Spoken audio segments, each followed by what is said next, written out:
Bienvenidos a Historias de la Protohistoria, el podcast de Astures.es. Soy Alfonso Sánchez.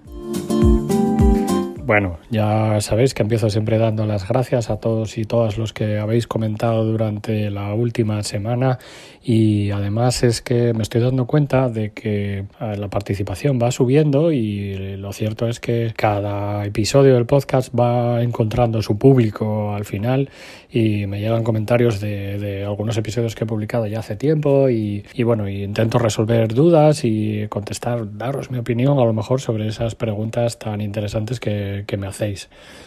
Muchísimas gracias, de verdad, muchísimas gracias por participar, porque yo la verdad que lo que quería hacer era precisamente eso, un pequeño lugar donde nos pudiéramos reunir toda esta gente que nos gusta la historia, que nos interesa el pasado de los Astures y la Edad del Hierro en general, y bueno, parece que poco a poco lo vamos consiguiendo. El episodio de hoy pues va destinado a responder casi a una pregunta, una duda que siempre surge cuando estudiamos a estas sociedades de la Edad del Hierro. La peculiar orografía del territorio de los Astures pues está caracterizada por la presencia de una cordillera cantábrica que es la que separa dos zonas, la Asturia transmontana y la Asturia cismontana. Bueno, pues esa duda que os comentaba es la de si realmente la cordillera cantábrica actúa como frontera o, al contrario, actúa como nexo de unión entre dos territorios, entre dos espacios, al menos entre las dos vertientes de la cordillera cantábrica. Vamos a analizarlo, puesto que tiene su importancia en lo que puede ser la determinación del territorio tribal, del territorio de esas tribus que componían el mosaico de los Astures. Está relacionado un poco con el episodio anterior, cuando os hablé de los pésicos, puesto que os comenté que se había especulado con que tuvieran presencia al sur de la cordillera y que realmente la cordillera no fuera la frontera real, al menos en época prerromana. Luego en época romana todo cambia, todo es diferente, los parámetros de organización del territorio son distintos, más racionales según el criterio romano, y bueno, pues vamos a ver un poco la diferencia entre ambos espacios, o entre ambos periodos realmente en el mismo espacio. Yo creo que es interesante, a ver qué os parece a vosotros. La montaña central asturiana, que está siendo estudiada por diversos proyectos, uno de ellos el de Alfonso Fanjul Peraza, que está haciendo un trabajo excelente en eso que él llama las tierras altas del centro de Asturias, y por otro lado hay otros proyectos como el del CSIC, que David Álvarez González pues está haciendo también algunos análisis de lo que son territorios de pasto durante un larguísimo intervalo de tiempo entre prácticamente el Neolítico y las edades de los metales. Pues bueno, estos espacios que os comento, pues parece que fueron bastante más transitados, al menos en esos periodos históricos, de lo que son en la actualidad. Bueno, realmente estos espacios que os comento han sido frecuentados mucho más en cualquier periodo histórico que en la actualidad. Aquí hay que apuntar que realmente tenemos una visión un poco distorsionada de lo que es la vida en la montaña, una vida en la que la ganadería sobre todo tiene un protagonismo trascendental. Desde mediados del siglo XX y por las propias dinámicas socioculturales y económicas que vive nuestro país en ese periodo, pues se va abandonando el campo a todos los niveles, pero concretamente en la montaña, donde bueno, pues las dificultades para el día a día son mayores, puesto que hay un problema endémico de comunicaciones, o lo había hasta hace poco, etcétera, etcétera, etcétera. Pues se acaba llevando a cabo pues un proceso de declive poblacional y las tareas y los oficios tradicionales, es decir, la ganadería, pues se van abandonando.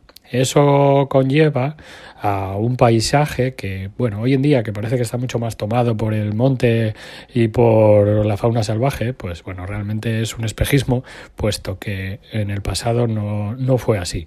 Al menos la arqueología es lo que nos dice. Esas zonas de montaña, por lo que sabemos y por los hallazgos y algunas investigaciones que se han hecho en esos entornos y en asentamientos que están situados en altura, pues realmente fueron transitados y supongo que habitados, al menos durante periodos concretos del año, igual que ahora, igual que hace unas décadas aproximadamente, pues por ejemplo desde el Calcolítico, Pues os hablo de la presencia de puntas palmela en montañas, lo mismo que en la Edad del Bronce. En ambos periodos, por ejemplo, se explotan las minas de cobre del Aramo, que es un territorio alto. También se explotan durante la Edad del Hierro. Incluso tenemos evidencias de personas en el siglo II después de Cristo, finales del siglo I, siglo II, en la Sobia, en Teberga, que estaban allí y poblaban esa zona y bueno, pues se alimentaban en esa zona. Entonces, quiero decir que ese paisaje siempre ha estado transitado. Por tanto, la duda aquí no es si estuvo ocupado, sino si en algún momento esa montaña, esa cordillera cantábrica actuó como una frontera o actuó como un puente que unía dos territorios. El territorio, digamos, de la llanura aluvial, de lo que hoy es la provincia de León, Zamora, etcétera, y lo que son las zonas de montaña del norte de León y de la cordillera cantábrica.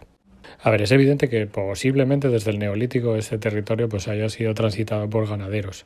Sin embargo, por venirnos un poco más a un ambiente relacionable, digamos, con nuestro objeto de estudio, podríamos decir que ya en las edades de los metales este territorio pues fue explotado.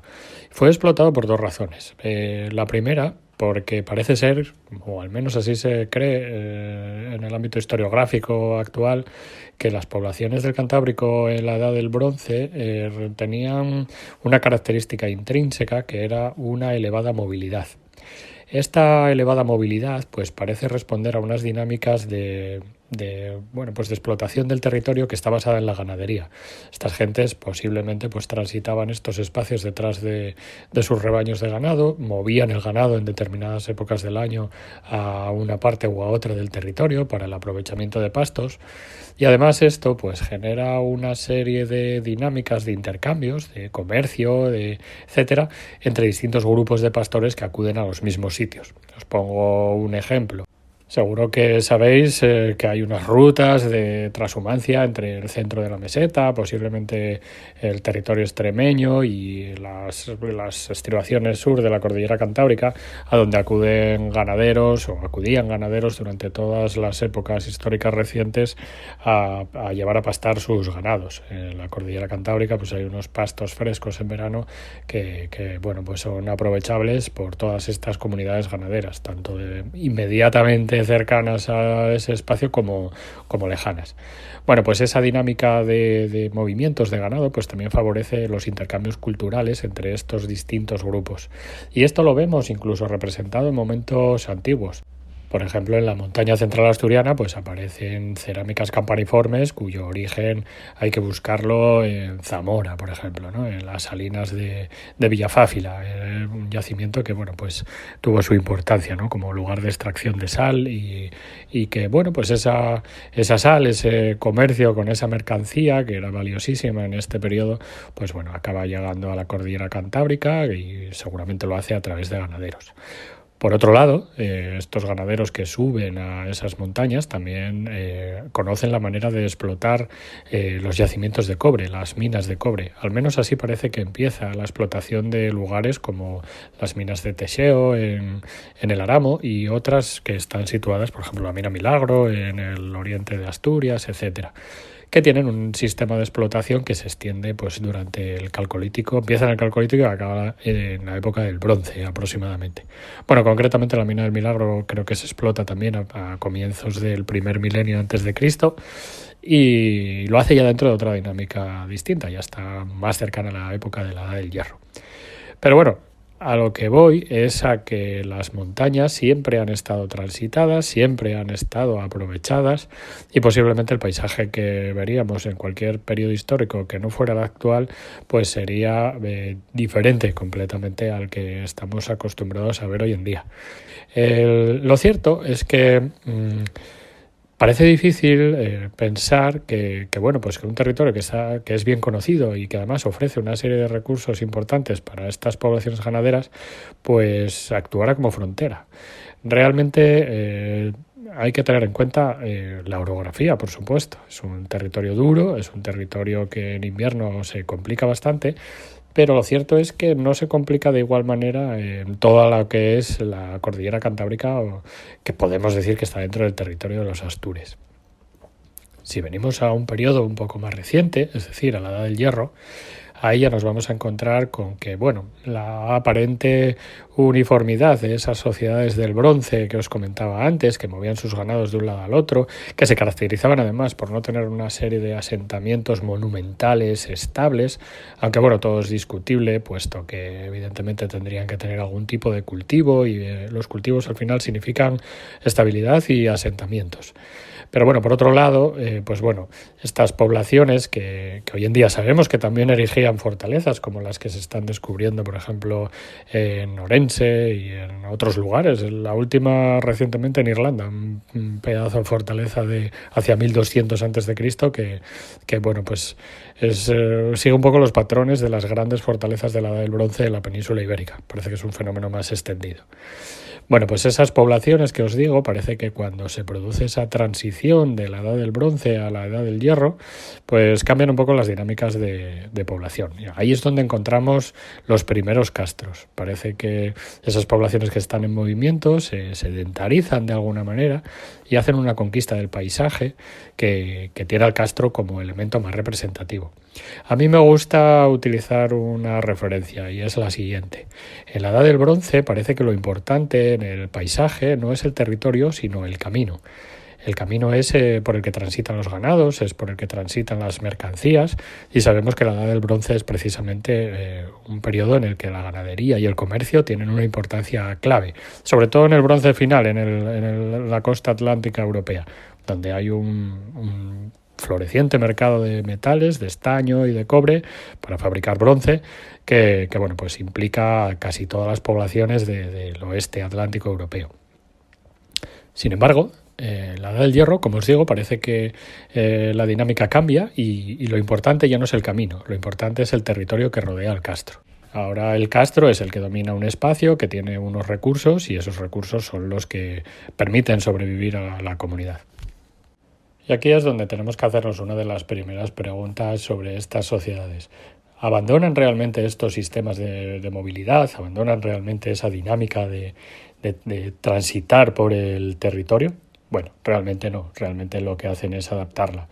Sí que es cierto que tenemos poblaciones más estables, aparecen esos castros, aparecen esos asentamientos en lugares altos y bien defendidos que tienen una cierta monumentalidad, pero lo cierto es que los castros de montaña parecen estar ligados, como posiblemente están los asentamientos de época más antigua, a las vías que transitan la cordillera cantábrica entre un territorio transmontano y el territorio pues al sur de la cordillera.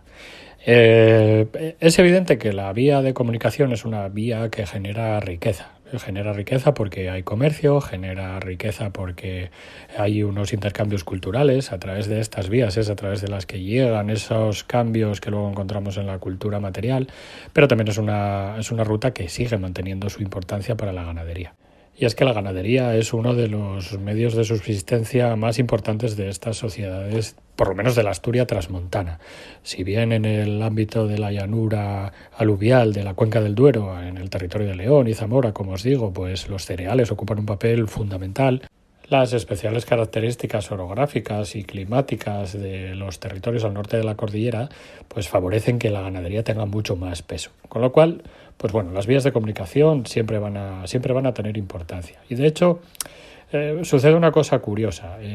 Por ejemplo, siendo un espacio difícil, porque la cordillera cantábrica, sobre todo en las partes más orientales de la misma, dentro del territorio de los Astures, alcanza unos desniveles importantes y realmente los pasos se reducen a unos pocos sitios en los que se puede transitar de un lado al otro, pues bueno, en esos lugares, en torno a estas grandes vías, digamos, o grandes o pequeñas vías que comunican con la meseta, pues es donde encontramos realmente los poblados. Y tiene toda la lógica, evidentemente.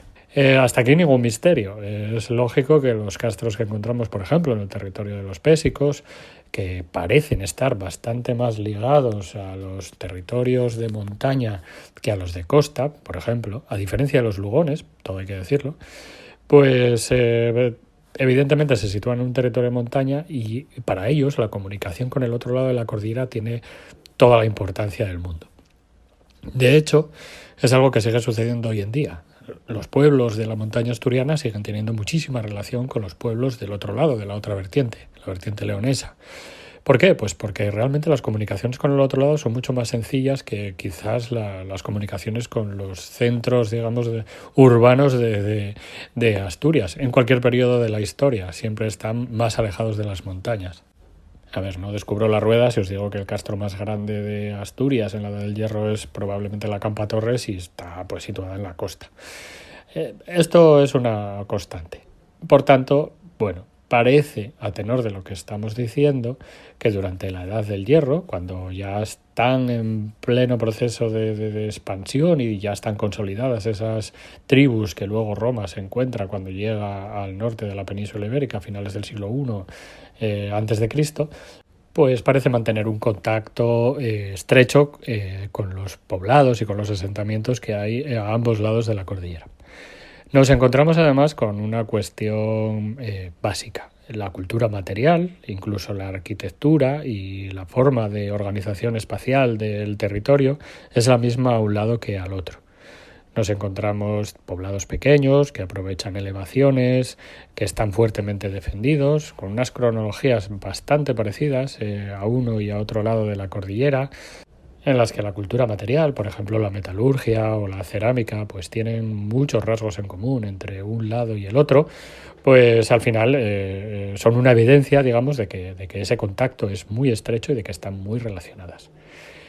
Lo que podemos hacer es intentar analizar qué pasa en la cordillera cantábrica en los últimos siglos antes de Cristo, para dar respuesta a esta pregunta que os digo, si esa montaña parece que es una frontera o es un puente entre esos dos espacios.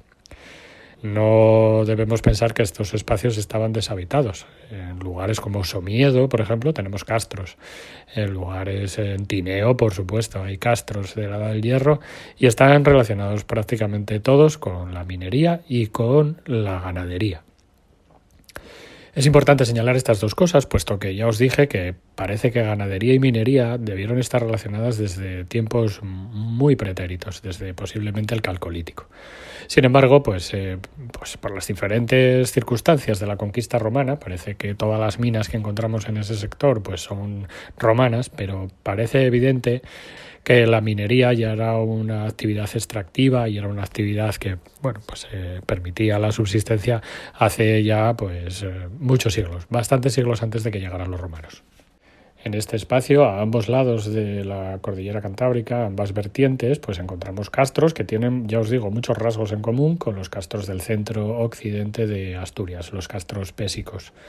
Son castros de viviendas de paredes curvas, de techumbre vegetal, donde la pizarra sigue siendo el material más utilizado para levantar esas paredes de piedra de cierta altura, además, a diferencia de otros espacios, como por ejemplo el centro oriental de Asturias, donde parece que la arquitectura doméstica sigue otros patrones que vamos a ver a continuación.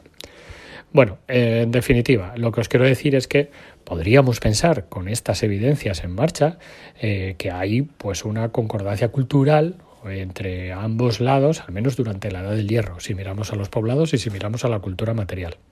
Incluso podemos aportar otras pruebas, por ejemplo, si nos vamos a un ámbito lingüístico, el ámbito de dispersión de la lengua asturiana, sobrepasa la cordillera cantábrica hacia el sur, pero lo hace precisamente en la zona centro-occidental, a diferencia de la zona centro-oriental, todo hay que decirlo. Pero bueno, desde el centro hasta el occidente de Asturias, pues la lengua asturiana es un continuum que está en toda la provincia de León. Hay que ser prudentes cuando hablemos de estas cosas, puesto que la lengua asturiana es una lengua medieval. Pero bueno, parece que pone en evidencia que hay una continuidad en esa ancestralidad, vamos a decir, que mantiene las poblaciones de este sector, tanto de la provincia de León como de la provincia del Principado de Asturias. ¿Podemos decir que los pésicos ocupaban territorios al sur de la cordillera cantábrica? Yo no sé si atreverme a decir tanto. Tenemos muchas evidencias de que la cultura es muy parecida en un lado y en el otro. Un último aporte que os hago en este sentido es la forma en la que, por ejemplo, los pésicos expresan su órigo, que lo expresan su origen cuando fallecen en las estelas, dicen fulanito pertenece al castro de... Bueno, pues esa manera de expresar su origen en las estelas funerarias es distinta a la del centro oriente de la región, por ejemplo la de los lugones, que expresan su origo haciendo referencia a la familia, al clan. Por lo tanto, pues ahí vemos otra dinámica más que pone en contacto estas dos zonas, que lo mismo pasa en León, estas dos zonas al norte y al sur de la cordillera. Repito la pregunta, ¿podemos decir que los pésicos ocupaban el territorio al sur de la cordillera? Bueno, podemos decir que quien ocupara el territorio al sur de la cordillera tenía una serie de rasgos culturales muy similares a los de los pésicos. Y es algo que es normal. Realmente en ese espacio, como os digo, las comunicaciones con la meseta son más sencillas en muchas ocasiones que comunicarte con los territorios que están más al norte, en este caso, más hacia la costa asturiana. Pasa lo mismo en el centro de Asturias, puesto que encontramos en el Valle del Huerna una serie de asentamientos, también ligados a vías de comunicación antiguas, que realmente pues lo que parecen es transmitirnos la idea de que en torno a esas vías de comunicación pues se asentaban ciertas tribus que posiblemente pues tenían contactos muy estrechos con otros poblados que están situados al otro lado de la cordillera. En este caso pues los del territorio de Luna y lo que está hoy en ese entorno. Esos poblados siguen manteniendo un poco las características de los poblados del norte. Y además están también en esa situación de concordancia con la vía de comunicación que parece que ha sido lo más importante durante los últimos 3 milenios. En este caso se da una circunstancia curiosa. Precisamente nos encontramos con unas poblaciones que en las fuentes sí que se nos menciona de alguna manera que están situadas a ambos lados de la cordillera. Me refiero a los orniacos y os voy a poner un ejemplo. Ya os hablé hace un momento de Pintayus, de ese signifer de la quinta de los Astures que fallece en Germania y cuyos compañeros pues erigen una estela funeraria. Hoy se conserva en Bonn y podéis ver la copia en el Museo Arqueológico de Asturias, en otros muchos sitios. Creo que en el Museo de San Isidoro también hay una y bueno, en más sitios. Bueno, a lo que voy. Este signifer sus compañeros expresan el origo de esta persona, el origen de esta persona, diciendo que es Astur transmontano y que nació en un lugar que se llama Intercatia. Hasta ahora solo conocemos 3 Intercatias y 2 de ellas aparecen en territorio maceo, con lo cual la que queda, y la que queda aparece mencionada en Ptolomeo, tiene que ser Astur, evidentemente. Y de hecho lo es. Ptolomeo sitúa Intercatia entre los Astures y la sitúa entre los orniacos, entre una etnia que, a priori podemos pensar que es transmontana, puesto que el signifer Pintayus dice que es transmontano y que nació en Intercatia. De hecho, las coordenadas que proporciona Ptolomeo están al norte de la cordillera Cantábrica, con lo cual parece que tanto Pintayus como Ptolomeo están haciendo referencia al mismo yacimiento. Sin embargo, hay un documento, el Bronce de Astorga, que menciona la renovación de un antiguo pacto de hospitalidad entre los orniacos y los zoelas. Hoy en día sabemos que los zoelas, porque tienen una riquísima epigrafía y tienen un montón de dedicatorias a su divinidad principal, a Ernus, pues están situados en un territorio probablemente cerca de Zamora. Entonces, Zamora y parte del este de Portugal. Entonces, las fuentes son contradictorias. Nos encontramos orniacos en el entorno de los zoelas, es decir, cerca de Astúrica Augusta, vamos a decir, en época romana, y nos encontramos orniacos, según Ptolomeo y según la epigrafía de Pintayus, de la lápida de Pintayus, al norte de la cordillera. Es una fuente indirecta, no es muy conocida la referencia de los orniacos como un pueblo al norte y al sur de la cordillera, pero a mí me gusta mucho porque es un ejemplo claro de cómo las fuentes y la información pueden ir dándonos indicios sobre esta doble presencia a un lado y al otro. En mi opinión, lo que pasa es algo parecido a lo que vemos en los pésicos.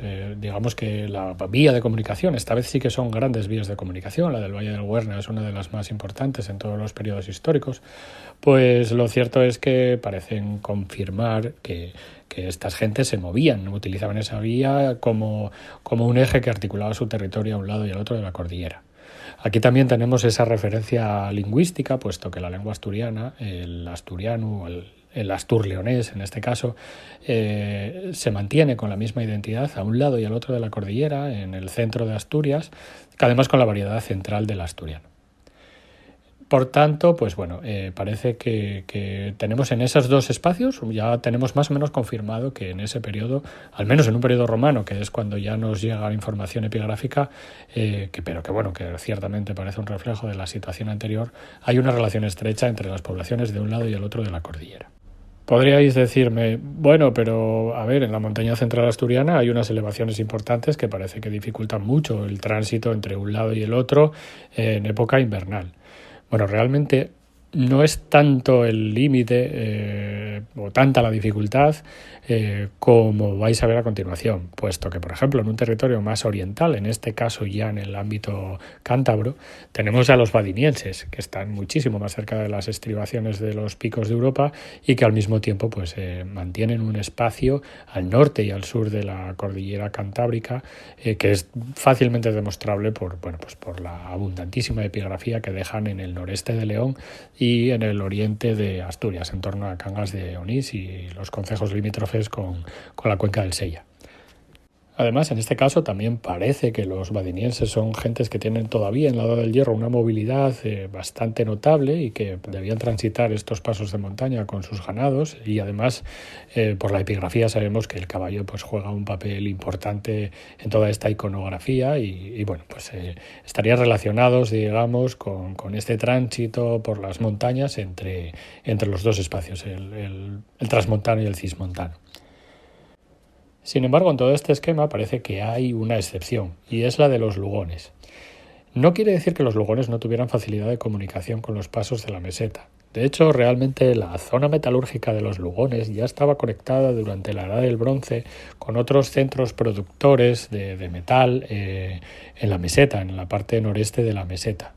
La vinculación de este espacio con complejos culturales que luego se dan posteriormente ya en la Edad del Hierro, por ejemplo el complejo Mirabeche Montevernorio y bueno, pues el contacto que hay con los cántabros y con el mundo vacceo y celtíbero pues es notable. Lo vemos en la cultura material, sobre todo en la metalurgia. En el ámbito de los lugones pues encontramos una metalurgia en la Edad del Hierro que tiene muchísimo más que ver con la meseta, tiene bastantes influencias de la meseta, que aún así mantiene todavía esa raigambre atlántica de la Edad del Bronce, pero bueno, que realmente pues está muy abierta a contactos con la meseta. Sin embargo, pues parece que su presencia al otro lado de la cordillera se diluye. Por ejemplo, una prueba lingüística es que el asturiano oriental no se transmite a la zona oriental de León. Posiblemente se trate de un fenómeno posterior, por supuesto. Pero no ha quedado reflejo de esa lengua más allá de una estrecha franja en la montaña.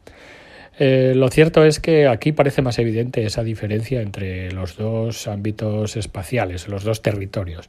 Parece que las planicies del ámbito en el que surgen los grandes ópida, como por ejemplo Lancia, se extienden casi hasta las estribaciones de la cordillera cantábrica y ahí pues se impone su límite cultural a unas tribus que por otro lado pues parece que están bastante más vinculadas a la costa que a la montaña. Lo es por distintas razones. Bueno, voy a hacer un especial sobre los lugones más adelante y os voy a hablar de todo esto en profundidad. Pero bueno, como norma general, pues os puedo decir que el territorio de los lugones está mucho más poblado en lo que es la zona intermedia y costera que lo que es la montaña. De hecho, hay algunos concejos del oriente de Asturias, como por ejemplo los que están cerca del Parque de Redes, que realmente hasta época medieval parecen despoblados. Y es muy difícil descubrir yacimientos arqueológicos en este territorio porque realmente hay pocos pasos de montaña por los que se pueda transitar de un lado al otro. Sí que es cierto que los que se pueden transitar se han transitado durante todo este periodo. En conclusión, pues en mi opinión, la cordillera cantábrica no era tanto una frontera como un puente entre los dos mundos de los Astures en época prerromana. Podemos afirmar esto porque tenemos evidencias arqueológicas y lingüísticas. Sin embargo, ¿qué pasa en época romana? Pues parece que se altera un poco la situación. Roma redistribuye el territorio o lo reorganiza, digamos, pues con un criterio más práctico. Y en este criterio más práctico, según su esquema de ver el mundo, los accidentes geográficos tienen mucha importancia. Por ejemplo, las estribaciones montañosas y también las cuencas de los ríos. Ahí es donde encontramos en el 70 después de Cristo un territorio que se llama oficialmente Asturias, según Plinio el Viejo, y que además nos dice que hay una Asturia transmontana y una Asturia augustana, es decir, una Asturia al norte y otra al sur de la cordillera Cantábrica. Realmente son la misma regio, vamos a decir. Se puede utilizar este término porque aparece citado en las fuentes. Una regio es un territorio que tiene ciertas características culturales comunes. Pero cuando escribe Plinio y sobre todo cuando escribe Ptolomeo, ya se ha implantado el sistema de equiditates en el territorio, que es un sistema de reorganización fiscal y espacial del mismo, que está orientado sobre todo, digamos, a que las poblaciones locales estén controladas y tengan los medios suficientes para producir el pago de los impuestos que se les exigen como territorio conquistado. Por lo tanto, aquí tiene más sentido, en este contexto organizativo, tiene más sentido establecer una frontera en el territorio de la montaña que distinga, digamos, esas civitates del norte de las del sur. En este caso los lugones pues vuelven a ser una excepción y aquí sí que vemos en un momento aproximadamente a mediados del siglo I después de Cristo, la presencia de lugones, digamos, al sur del territorio de Astúrica Augusta. Lo sabemos porque hay unos hitos terminales que hablan de una civitas lugonum en este espacio. Sin embargo, esta doble presencia a un lado y al otro de la cordillera parece que ya obedece a unas dinámicas de movimientos de pueblos, digamos que por un lado podría ser como represalia tras la conquista o por otro lado, quién sabe si como una oportunidad para estas poblaciones, las de los lugones, que seguramente su territorio había quedado destrozado después de la conquista y que que pudieran obtener riquezas trabajando en los distritos mineros al sur de la cordillera. De cualquier manera, parece obedecer a una naturaleza completamente distinta a la dinámica previa, a la dinámica del mundo prerromano, y aquí sí que ya vemos la mano de Roma plenamente. A ver, todo esto es matizable, pero mucho, porque, por ejemplo, la epigrafía de los badinienses en el oriente de Asturias parece corresponder a un periodo tardío, en torno a los siglos 2-3 después de Cristo, y a lo mejor lo que estamos es viendo el reflejo de una nueva situación territorial provocada en la postconquista y que favoreció el desplazamiento de estos pueblos al norte gracias a los romanos, por decir algo. Por otro lado, parece que los distritos mineros del centro-occidente de Asturias, bajo la dirección de Astúrica Augusta, sufrieron una uniformización, vamos a decir, en los primeros siglos del imperio, y esto debió afectar incluso al sector centro-occidental de Asturias, del territorio de los Astures, que estaría bastante más romanizado y que contaría con mayor presencia militar, frente al territorio más agrícola y ganadero, digamos, más rural, del territorio centro-oriental, que es donde florecen las villas en este mismo periodo. Por lo tanto, mi conclusión es que la cordillera Cantábrica actúa como un puente en la Edad del Hierro y posiblemente encontramos los mismos complejos socioculturales a un lado y al otro en ese periodo, pero en la época romana ya parece que la cordillera Cantábrica actúa como una frontera administrativa, relativa, porque todo está dentro del territorio de los Astures, del Conventus Asturum, pero sí que obedece a unas dinámicas distintas de apropiación y sobre todo de distribución del territorio en época romana. Y hasta aquí este episodio. Espero que os haya resultado interesante y que no se me haya ido el episodio hacia un rollazo histórico, pero creo que es interesante porque muchos me preguntasteis a tenor del episodio anterior si las poblaciones del norte tendrían presencia al sur. Y lo cierto es que es lo que parece si miramos los castros. Vemos que se parecen mucho a los de un lado y al otro. Pero es que también os digo que se parecen mucho los castros de la Sierra de la Culebra, por deciros algo. Parece más bien que los complejos culturales de pequeños poblados atomizados con cabañas redondas frente a los complejos culturales en los que hay grandes sópida como Lancia o como Vergidum responden más bien a las dinámicas del territorio, a las dinámicas orográficas y geográficas del territorio, que ofrecen distintos sistemas de explotación, por cierto, que a diferencias étnicas y tribales. Entonces, yo creo que tenemos que ser prudentes, interpretarlo en este sentido y mis conclusiones son esas.